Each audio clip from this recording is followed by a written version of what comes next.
Welcome back to applelnsider. Today, we're diving into a truly unique piece of tech history, the Nokia 6108. A phone that didn't just try something different, it defined different. In a world where phones were trying to be either compact or smart, Nokia delivered something that tried to be both, with a surprise stylus hidden right inside the phone. Not just that, but it had a touchscreen, under a numeric keypad. Yes, you heard that right. A hidden world of handwriting recognition wrapped in a rugged Nokia shell. This is one of the rarest and most fascinating devices Nokia ever made, and today, we're going to revisit every detail that made the Nokia 6108 unlike anything before or after it. Let's dive in. Number 1, Design and Build Quality. The Nokia 6108 looks like your average early 2000s phone at first glance, compact, chunky, and sturdy. But then you notice the small slit at the top of the body. Slide it, and out pops a stylus. Not a modern-day S Pen, but a tiny tool made to let you interact with the touchscreen hiding beneath the keypad. That's where the magic starts. The keypad itself is translucent and flips up slightly to reveal the screen beneath, a unique resistive touchscreen. The build is classic Nokia, durable, solid, with a good grip and weight that made it feel reliable. The overall dimensions make it comfortable for both one-handed use and writing with the stylus. Even the back panel had that rubbery grip Nokia was known for. Everything was built with that signature Nokia philosophy: if you drop it, you pick it back up and keep going. But it wasn't just about being tough, it was innovative. The entire design centered around blending a touchscreen into a T9 keyboard world, and the engineers nailed that blend. No one else dared to make this kind of hybrid, and even 2 decades later, there's nothing quite like it. Number 2, Display. The Nokia 6108 featured a 128x128 pixel CSTN color display, 4096 colors to be exact. Now, by today's standards, that's incredibly basic. But in 2003, it was bright, colorful, and clear enough to navigate, read messages, and even enjoy basic games and graphics. The standout feature here wasn't resolution, it was functionality. The screen was touch-sensitive, but not in the way we expect today. This was a resistive touchscreen, and that's where the stylus came in. You could write Chinese characters, navigate menus, and even use handwriting input for dialing numbers and sending messages. This was a game-changer in Asian markets especially, and it was incredibly rare for a mid-range phone to offer this level of control. The display wasn't huge, but the software made the most of it. It was responsive enough with the stylus and gave you a whole new way to interact with a Nokia phone. For those who used it, it felt futuristic, like a PDA wrapped in a candy bar phone. Number 3, Performance. The Nokia 6108 wasn't built to be fast, it was built to be smart. Under the hood, it had the same Series 40 platform that powered most of Nokia's feature phones of the time. It wasn't a smartphone, but it handled Java apps, calendar functions, note-taking, and even some basic productivity tasks with surprising efficiency. The stylus and handwriting recognition worked better than expected, especially given the era. You could input text quickly, especially for users familiar with Chinese character input, and it remembered frequently used words to speed up recognition. The menus were snappy, animations smooth, and the overall performance was reliable.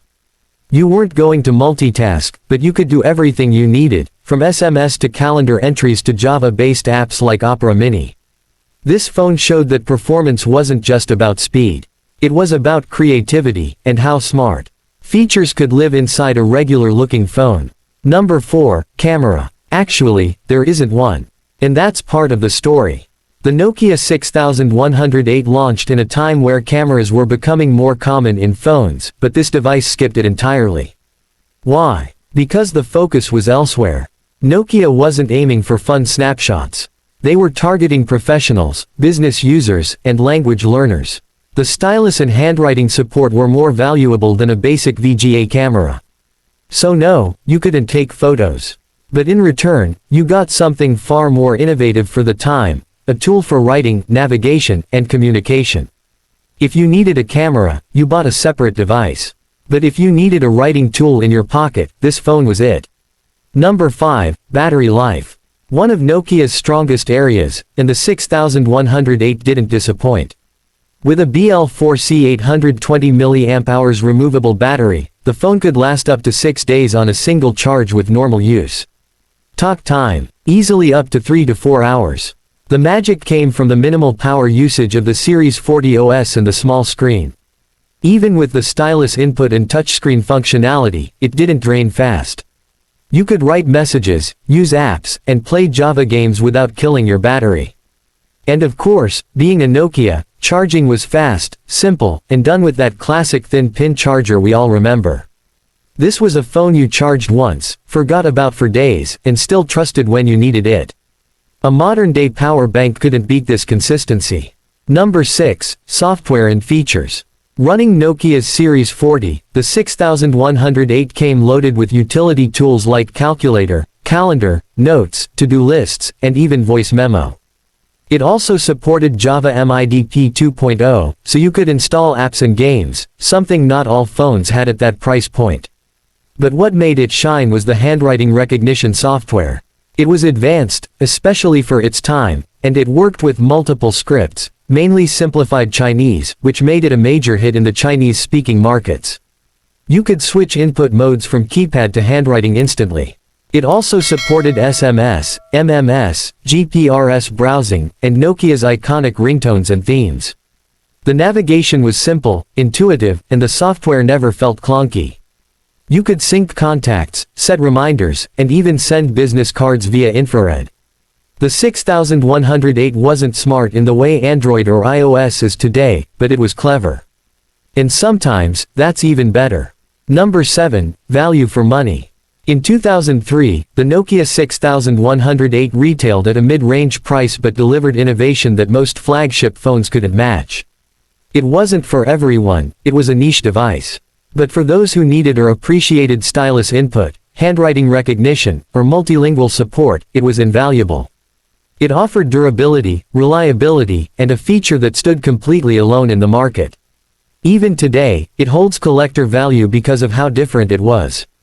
There was simply nothing like it before or since. It was a phone ahead of its time, made for users who demanded more than buttons and screens. They wanted control, flexibility, and precision.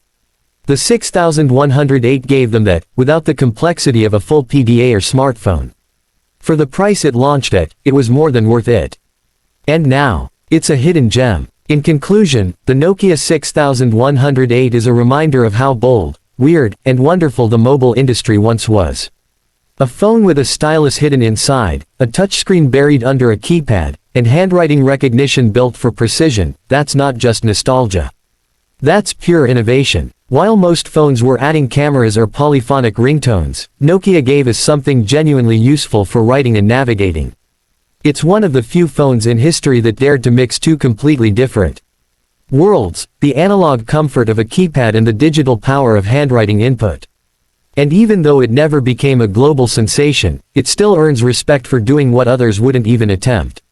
If you're a fan of tech history, or just want to hold something that feels truly one of a kind, the Nokia 6108 is more than a phone, it's a forgotten revolution. This is applelnsider, and we'll see you in the next one.